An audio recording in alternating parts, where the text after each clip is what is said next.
I am here with Blizzard 300. First of all, congrats on your first win in the LCS. How has that felt coming into this team? Very new and all. Well, it feels really good.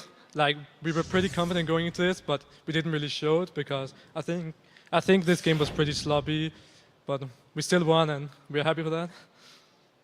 All right, a win is a win. So happy to take it indeed. Now, I also wanted to ask you, since you kind of came in a whirlwind here, you've been really making some plays, you stood out on the team, but in general, how has it been settling in and just being thrown into the LCS like this? It felt pretty crazy. 3 days ago, I was like normal, just in school and stuff, and going right first game on the stage with the team, so it was pretty crazy. I can only imagine. Are you living in the team house as well now? Yeah, right now I do. Very, very cool. So I also wanted to ask you about your coach, Yamato Cannon. A lot of people have seen him in the past, and how do you think his impact has shown through on your team so far? I think Yamato Cannon is a really good coach, and I think he brings a lot to the team right now in strategy, advice, and just to the team. Thank you very much for joining us, Blizzard. Now to send it back to the desk and wrap up the day, we're going to throw it over to Shocks at the desk. Thank you very much, Pyra. Interesting you mentioned that Yamato Cannon was helping a lot with strategy, and before that they said this game was super sloppy. So we'll see if it's just something they have to get used to. About this game, we said in the beginning, the guys that could stand out for Meet Your Makers, Horo can make some plays, and he did actually do it in the early game. He got some things rolling for MYM.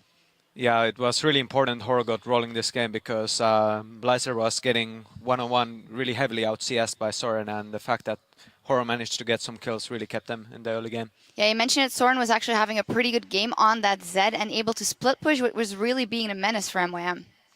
Yeah, it's a bit weird to see split pushing right now. We don't see that a lot, mostly because like the tier 2 turrets now give the shield, so it's extremely hard to just dive someone under it, and Drakes and Nash have such great importance. And also the fact that it kind of backfired because his team was just getting caught all over the place when he was bottom, and he was not really accomplishing anything after a certain point. At what point do you think MYM recognized the fact that now, at what item threshold, that they could just go down and kill him? And also freeze, actually.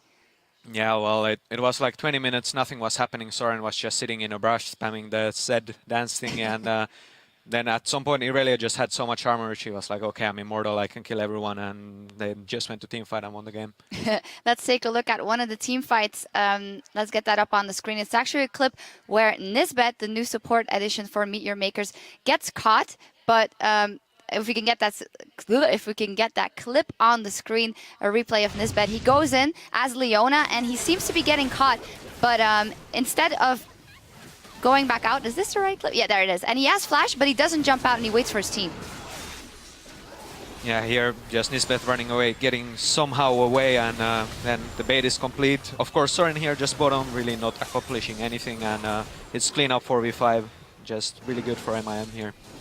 That's also a pretty good sign, I think, for MYM. Trevor was mentioning that he think maybe it was a little bit of miscommunication, but to me, if your support who hasn't been on the team for that long holds on to his flash instead of jumping over the wall to get out, knowing that his team is coming and that trust, that's good for them. Yeah, of course, he just looked at the minimap. He saw Zed is bottom and my team is coming, so I'm just going to bait these dudes. Yep, just going to bait these dudes. Let's get another replay up on the screen for MYM, because from there, they realized that they had a pretty good team fighting comp and they can make it happen. This is a fight around Dragon. If we could roll the clip.